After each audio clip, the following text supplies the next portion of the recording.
Now we'll begin our new topic, that is Akbarnama and the Badshahनामा.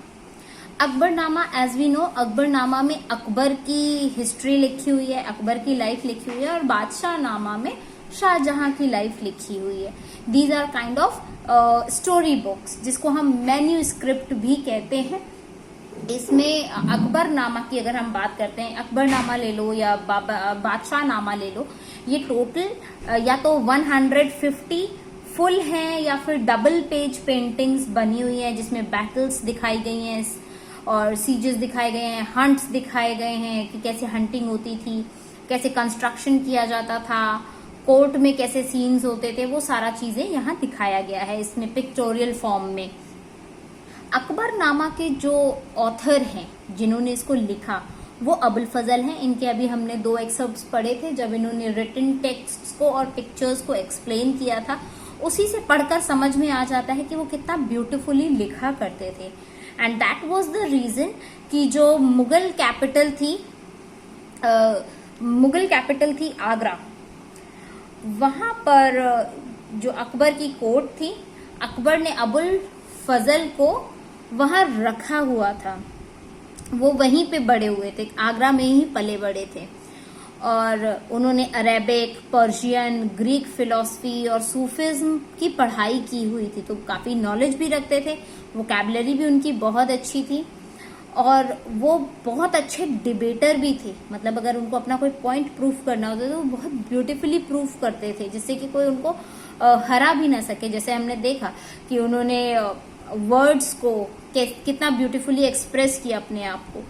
और ये independent thinker भी थे जिन्होंने कंजर्वेटिव उल्मा जो था, जो रूल्स एंड रेगुलेशन बेस्ड था, पिक्चर्स को मत यूज करो, वो गॉड क्रिएशन है, तो ऐसे जो उल्मा के रूल्स थे उनके अगेंस्ट काम करते थे. और उनकी यही खूबियां जो थी वो अकबर को बहुत पसंद आई थी. और फिर अबुल फजल की इन्हीं खूबियों के कारण उनको एडवाइजर की तरह, स्पोक्स पर्सन की तरह, मतलब जो भी पॉलिसीज एक्सप्लेन करनी होती है उनके स्पोक्स पर्सन की तरह उनको अपॉइंट कर लिया था अपनी कोर्ट में. इन सब को करने से अकबर का जो मोटिव था, जो ऑब्जेक्टिव था, कि किसी भी तरीके की जो ऑर्थोडॉक्स चीजें होती हैं कि ऐसा नहीं करना चाहिए, वैसा नहीं करना चाहिए, अकॉर्डिंग टू द रिलीजन ये गलत है, तो ऐसी ऑर्थोडॉक्स चीजें जो हैं वो पूरी की पूरी सोसाइटी से हट जाएं. This was the major belief कि अगर ऐसा कोई स्पोक्स पर्सन रहेगा जो इतने ब्यूटीफुली चीजों को एक्सप्लेन कर पाएगा तो फिर ऐसी चीजें सामने नहीं आएगी. तो इसीलिए उनको एज ए स्पोक्स पर्सन रखा हुआ था. अकबर ने उनको अपॉइंट कर दिया था. रोल इनका कोर्ट के अंदर अगर देखा जाए तो अबुल फजल ने शेप भी किया, आइडियाज अपने दिए, अपने आइडियाज, अपने इनपुट्स दिए, और जो पूरा का पूरा राइम था अकबर का उसको मेंटेन करके रखा. उसमें चीजें ऑर्गेनाइज की, पॉलिसीज कैसी होनी चाहिए, उनको कैसे आगे बताया जाना चाहिए जिससे रूल्स लोग फॉलो करें, वो सारा काम अबुल फजल ही किया करते थे.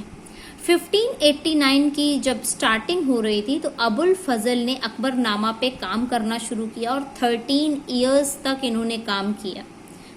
यू कैन इमेजिन 13 इयर्स तक वो एक बुक लिख रहे थे. सो रिपीटेडली उन्होंने बार बार ड्राफ्ट किया, ये ऐसे लिखा गया, फिर उनको पसंद नहीं आया, उसमें कुछ और चेंजेस हुए, फिर दूसरे चेंजेस हुए. तो draft is a kind of rough copy type. तो उन्होंने रफ वर्क बनाया, फिर उसको फेयर किया, फिर उसमें एडिटिंग की. तो रिपीटेडली उन्होंने कई बार अपने ड्राफ्ट को रिवाइज किया. जो स्टोरी बुक बनकर निकली, जो क्रॉनिकल बनकर निकली, वो कई चीजों पर बेस्ड थी. एक तो एक्चुअल रिकॉर्ड्स जो अवेलेबल थे जिनको वाकई कहा जाता था, दूसरे ऑफिशियल डॉक्यूमेंट्स थे, तीसरे ओरल टेस्टिमनीज, मतलब जो लोग वहां अवेलेबल थे वो क्या कहते थे, उनका क्या जानना था, उनके क्या विचार थे, तो वो ओरल टेस्टिमनीज. और जो नॉलेजेबल पर्सन है उनकी, ऐसा नहीं कि किसी की भी उठा के पूछ लिया, तो नॉलेज वाले जो पर्सन है, नॉलेजेबल पर्सन है, उनकी टेस्टिमनीज. अकबरनामा बेसिकली 3 बुक्स में डिवाइडेड है.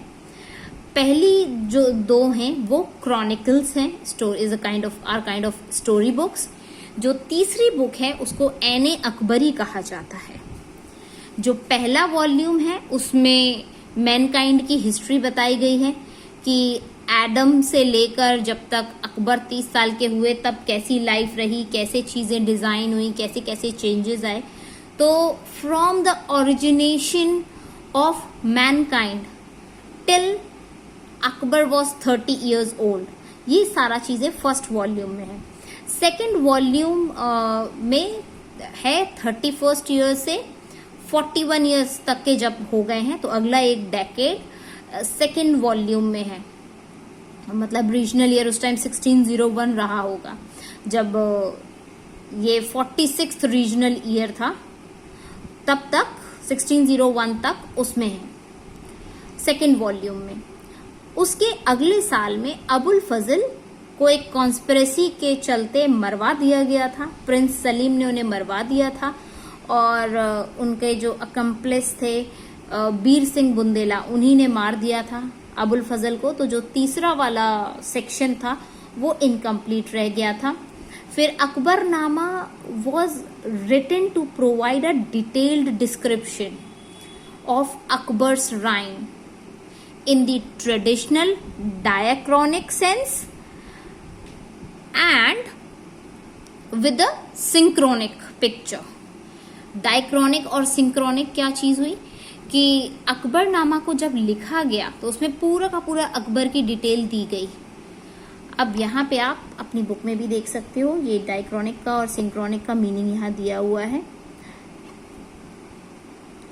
डायक्रॉनिक का मतलब होता है जो धीमे धीमे ट्रेसेस में डेवलपमेंट्स हो रही थी ओवर द टाइम, जो डेवलपमेंट्स हो रही थी, ऑल दोज वर डायक्रॉनिक।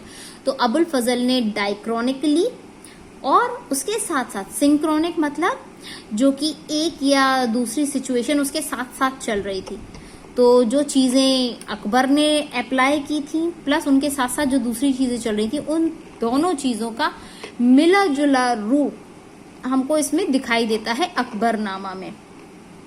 और अबुल फजल ने इसको बहुत बखूबी रिकॉर्ड किया हुआ था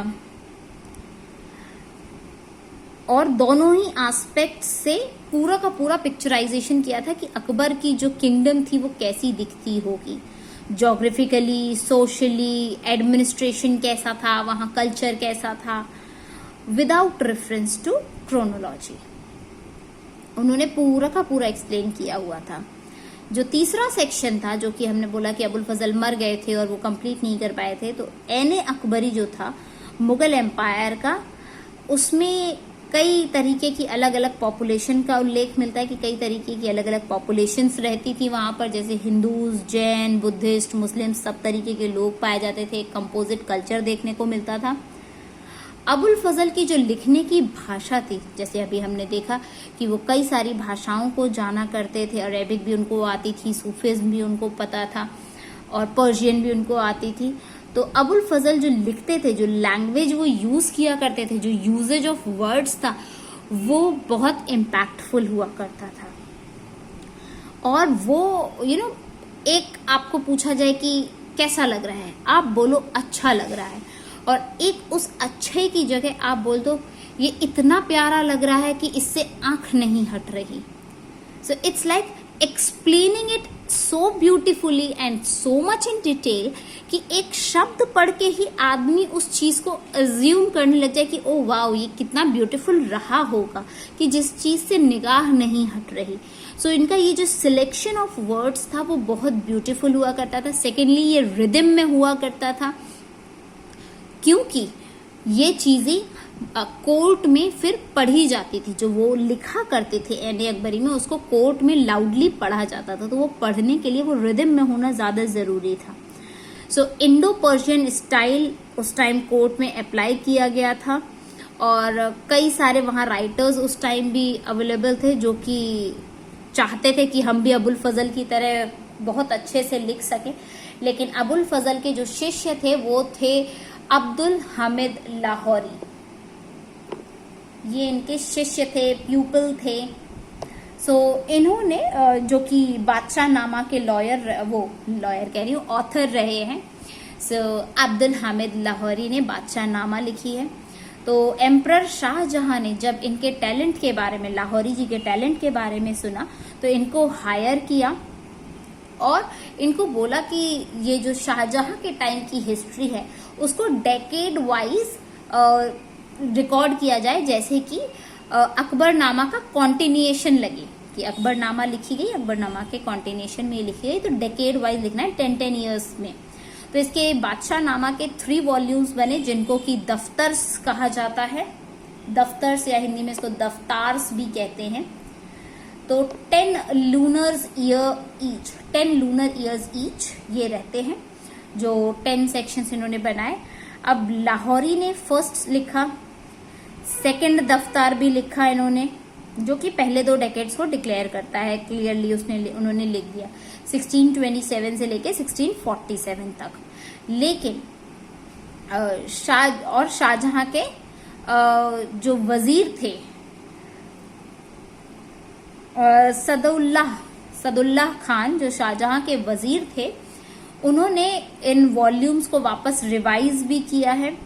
फिर जो मतलब ओल्ड हो गए थे, क्योंकि आप देख सकते हो अकबर के टाइम के थे, तो ये अब ओल्ड भी हो गए थे। सो ओल्ड एज की वजह से लाहौरी वो तीसरा वाला जो था वो कंप्लीट नहीं कर पाए थे। और फिर उसके बाद क्योंकि वो उसके कंप्लीट नहीं कर पाए तो एक और हिस्टोरियन थे जिनका नाम था वारिस। ये वारिस ने फिर वो तीसरा वाला जो वॉल्यूम था उसको कंप्लीट किया था।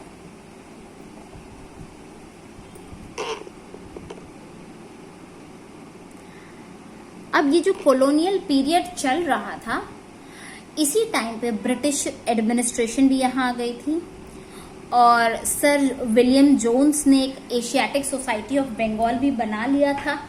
और क्योंकि ब्रिटिशर्स यहाँ की हिस्ट्री के बारे में, इंडियन हिस्ट्री के बारे में जानना चाहते थे, उसको रिकॉर्ड करके रखना चाहते थे, तो उन्होंने क्या किया था, ये जितनी भी बुक्स थी इनसे उनको बहुत अच्छी अंडरस्टैंडिंग मिल जा रही थी, कल्चर के बारे में इंफॉर्मेशन सब चीजें ना एक कंसाइल्ड वे में मिल जा रही थी कि एक ही जगह सब चीजें अवेलेबल हैं, बस वही पढ़ने की जरूरत है।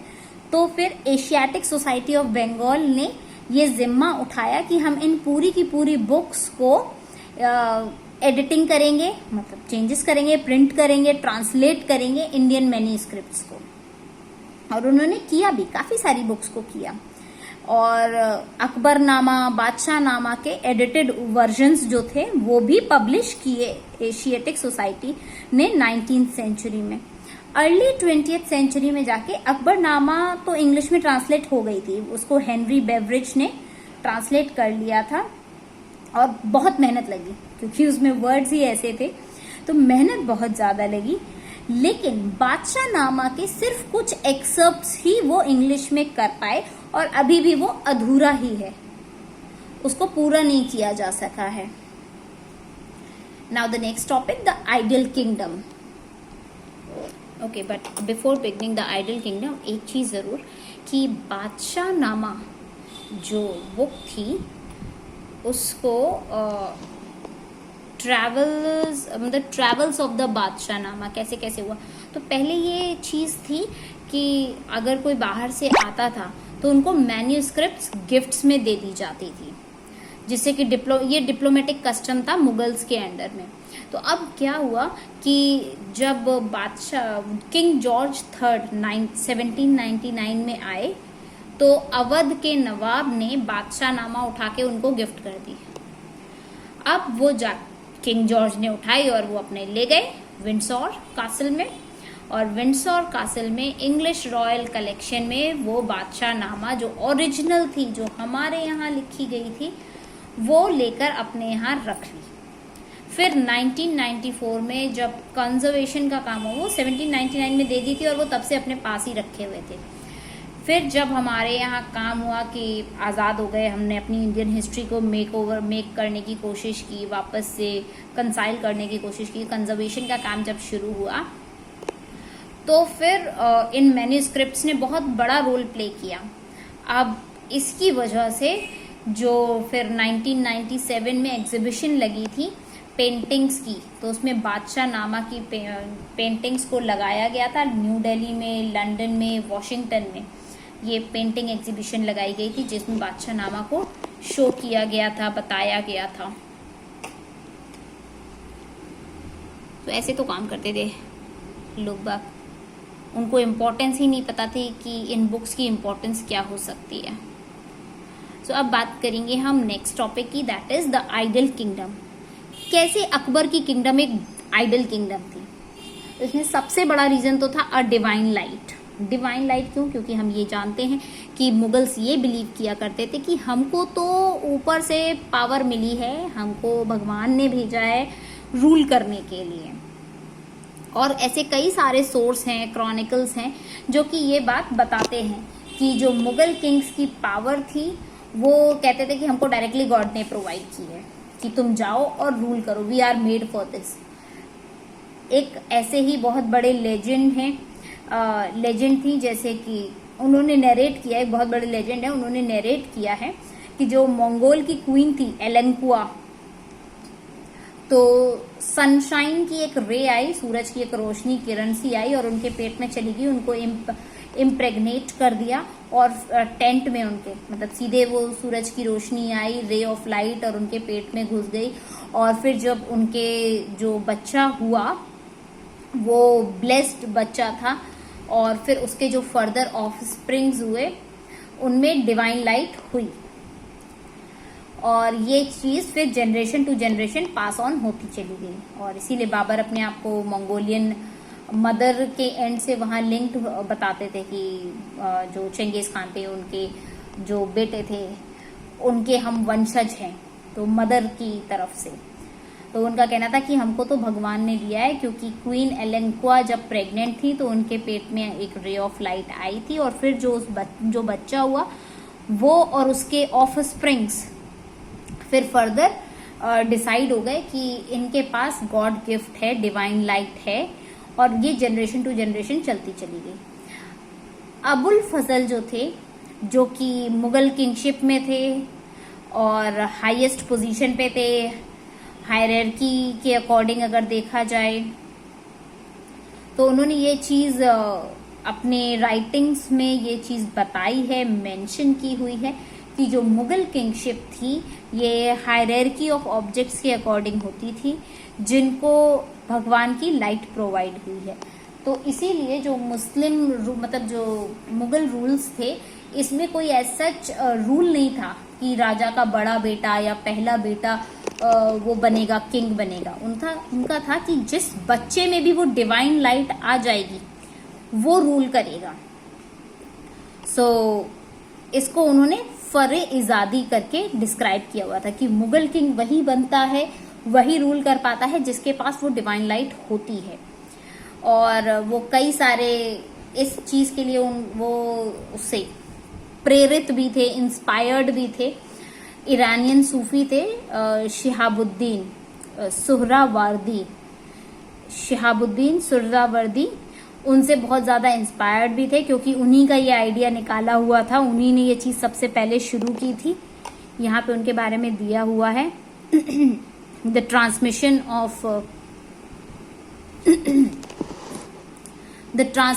ऑफ नोशंस ऑफ ल्यूमिनोसिटी, कि वो जो रे ऑफ लाइट है वो जिस बच्चे में जाएगी वो आगे जाके फर्दर रूल करेगा। तो इनका कहना था, इनकी फिलॉसफी जो कहती थी वो कहते थे कि प्लेटो के टाइम से, रिपब्लिक में प्लेटो के टाइम से गॉड ने सिंबल, जो कि गॉड के सिंबल होते थे, सन का सिंबल बनाया जाता था जिसको गॉड माना जाता था।